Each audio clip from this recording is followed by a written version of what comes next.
battle getting them to tell me I was ready to do it.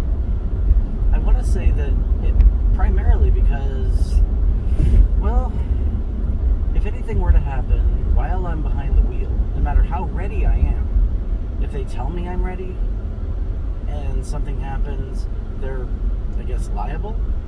So that's a little bit of an insight into if you're trying to get signed off on doing something, but something bad could possibly happen, they're not going to do it. If you have insurance, they will tell you you are not ready to breathe. Can't scroll in. Anyway. So yeah, you kind of have to take the bull by the horns a little bit. And is that a Midwest expression? Yeah, I'm constantly surprised by, the Midwest things that because I'm in the bubble, I don't know are Midwest things. Like, saying "ope." It's like an abbreviated version of "oops." You say "ope, ope, oop, ah." It's just a noise Midwesterners make, I suppose. Excuse me. Anyway, driving. So, it's been a long time since my last video, so there's a lot to cover.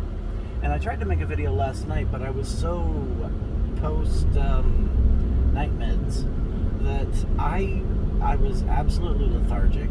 One of my eyes was like melting off my face onto the floor. That's just how the energy was last night. So I thought I would redo it, kind of in portions, because I covered broad strokes everything last night, but I think some things need some more attention than that. Specifically driving and being ready for work. Major development, I am working now. And it's part-time, but it's also, how do I put this? It's very lenient and forgiving, but I'm trying to reintroduce the structure to get myself, because it is a real job, but it's not a real situation, because I've worked for this company before and they're very amenable to my situation. And if I were working for somebody who was not amenable to my situation, then yeah, I would have to get my ass in gear. So I'm taking this opportunity to practice getting my ass in gear, which sucks because my sleep pattern from one night to the next, garbage. So it's like I will have one very decent night's sleep, and it'll usually be a Friday or a Saturday night. And if I have something to do the next day, my thoughts and my anxiety are around that, and it will not let me go to sleep. And last night I was, on top of that, I was also very feverish. I've got kind of a tooth situation, and fever was hitting me, and so I just my sleep last night was garbage. I didn't wake up until 11 today. I let work know. It's like here's the situation. I'm on my way in. I will be in today, and because it's part-time or less, I will get in my necessary hours today, and everything's fine. I'm trying to get back into I don't even want to say back into a more structured format, because I was never really, in my entire life, I have never been more structured than I am now. It's like I haven't had a drink in a year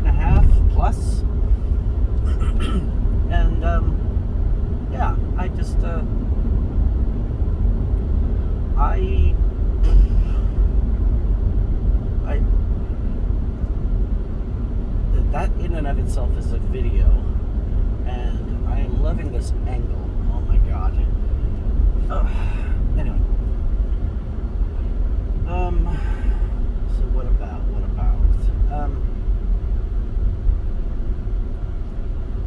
So I've got a few videos planned in my head. Last night I was kind of dabbling on everything and not giving it the attention it deserves. But major development worth mentioning. The reason I am behind the wheel of this vehicle is because my parents bought it from my niece. Got that? I got a hand-me-down vehicle from my own niece. If that's not to a normal person, that would be a wake-up call. I need to get my shit together in life in general, but then you stand up to do that and don't know how. I was definitely not given the trial and error toolkit it takes to not make mistakes when you're older, so that just sucks. And but the reason I could afford to buy this $3,000 vehicle is because Social Security disability hit. I got my back pay. I got a lot of a lot of money settled, but that's it's a nice volume of money for a very few number of debts. There's $3,000 for this, $2,000 for that, a certain amount of money set aside for the lawyers who handled my disability appeal, and yeah, I'm just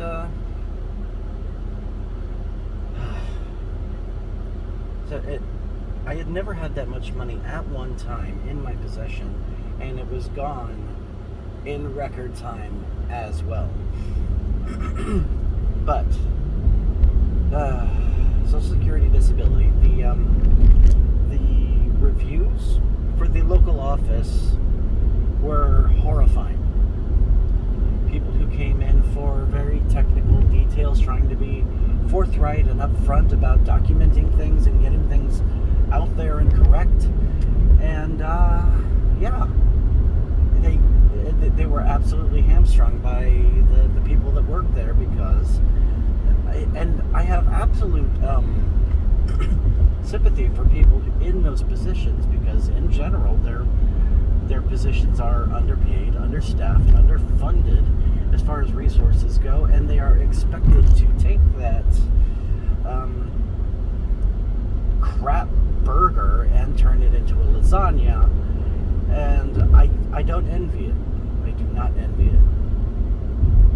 But that doesn't change the fact that if I throw a monkey wrench into the process while the application is still processing, I was very likely to be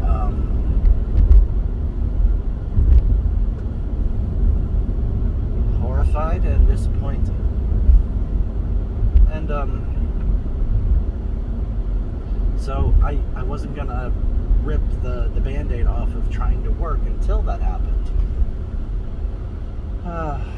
And I did. I'm working, I'm productive, I'm useful. That is a big psychological thing. Is you get knocked down, but you get up again, and the worst feeling in the world is after something like that, feeling like a broken part, feeling like the world's got nothing.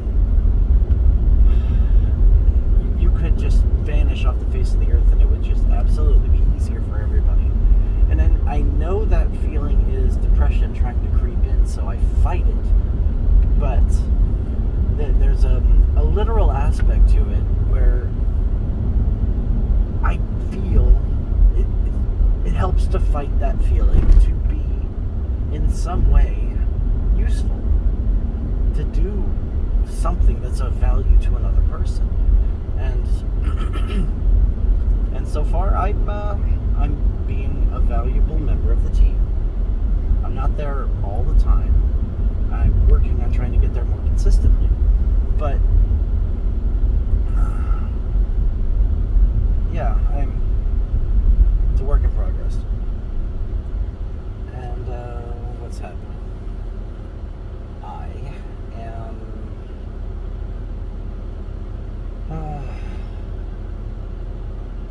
losing my train of thought. Anyway, so I'm working. I'm driving, and both of these things I had to spearhead myself. On the subject matter of having insurance and not having insurance, kind of a tragic development there. The job that was my primary source of income,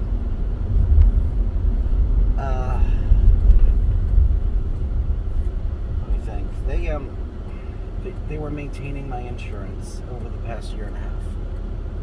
Then I get a letter that since my insurance status was changing, that I should sign up for COBRA, which is the insurance that you get when you've been fired. Well, I got that notification and I immediately contacted the company, and I was like,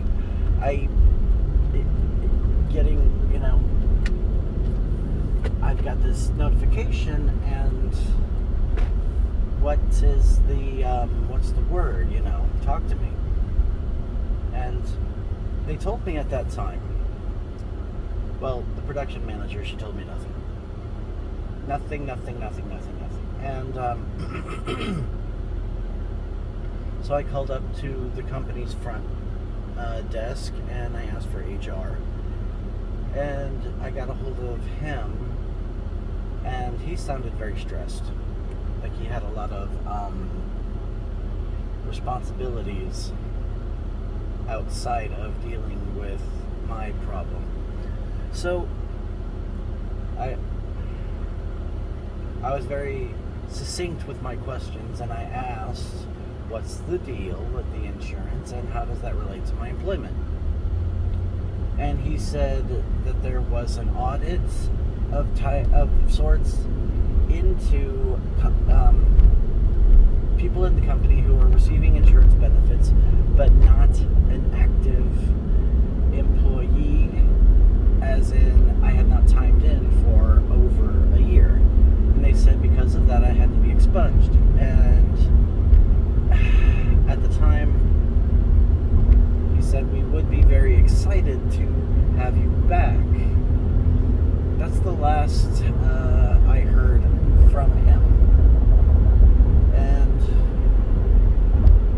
And then I realized that without insurance, I couldn't go back to PT. Going to the doctor would be much more expensive. It was basically, instead of deferring to the opinion of professionals, I had to do and be absolutely everything. The decision maker of every possibility regarding being ready for anything. So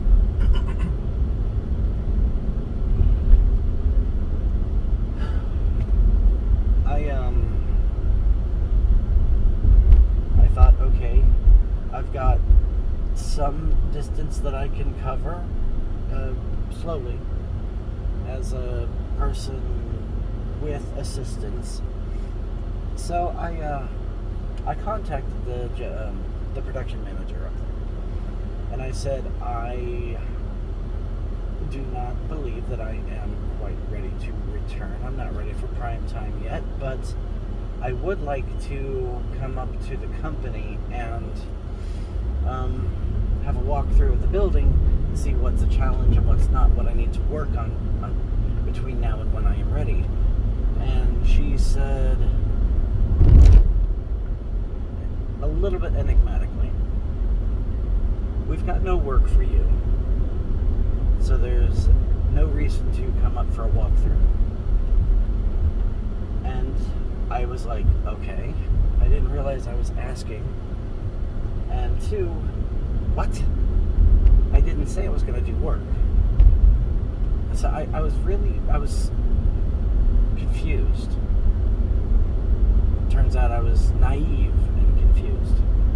It was a month later, he communicated my monthly update, of which I was very diligent. At the beginning of every month, I would give them an update of what the month was going to look like, my progress, everything worth knowing. I made sure that they knew at the beginning of every single month for a year and a half. And yeah, and then the next month came around and I gave my update, and she responded a little bit more sternly, a little bit less enigmatically, saying, as I told you last month, we have no work for you. And I was like, what? Wait a minute. So, and I tried to square that with the fact that I had seen a help wanted ad on the job app that I'm on, and for them. It was in Spanish, and I was like, oh, you need help.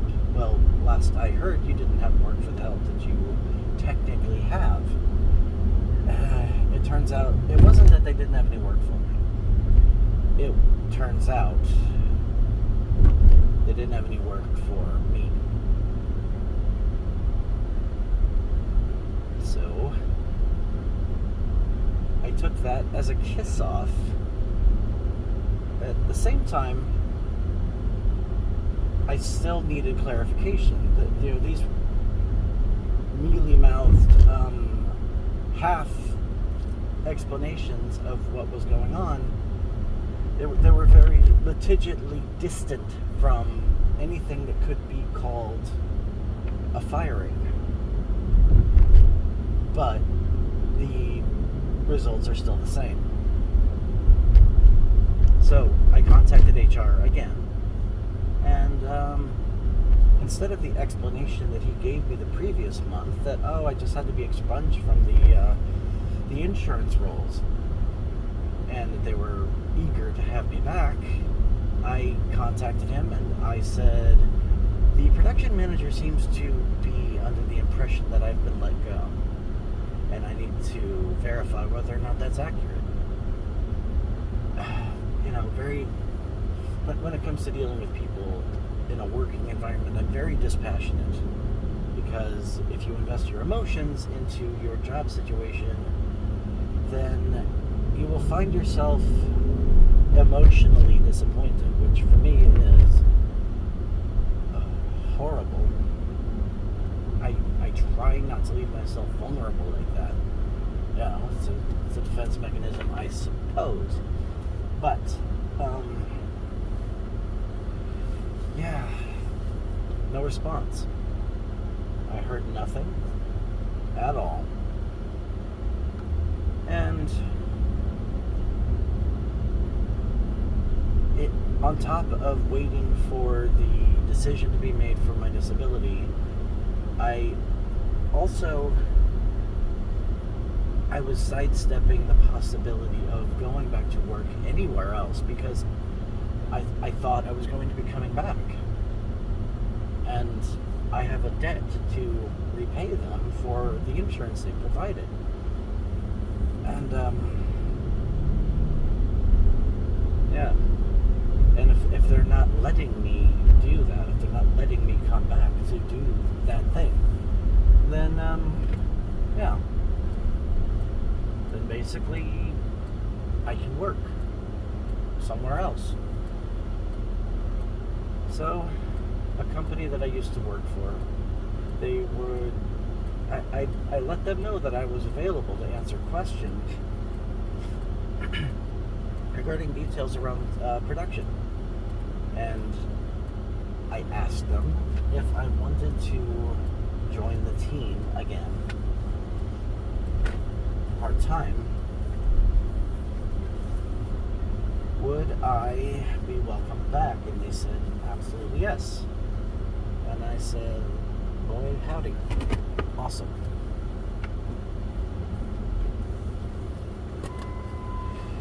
So, here I am. getting some work done, doing that work thing for a company that wants me.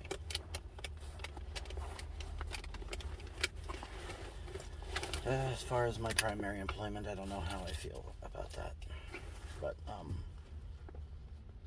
not good. But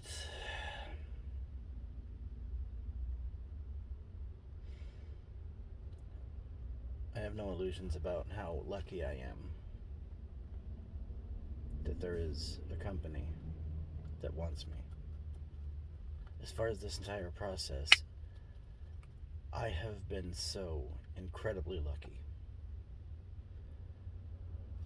Now, alongside appreciating how much better I have it, I also have to come to terms with what has happened, which luckier people don't have to deal with.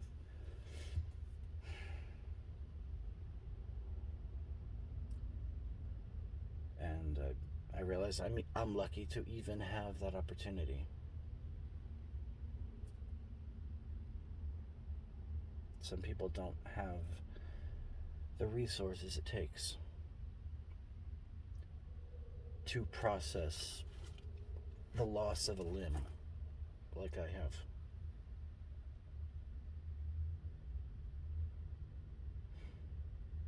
Speaking of being lucky, I'm gonna get my ass busy. Right. In future videos, we're gonna be covering my room upgrades, my out of control spending habits, and resources for the Halloween brunch. So hopefully they'll be a little bit more lighthearted. Have a good day.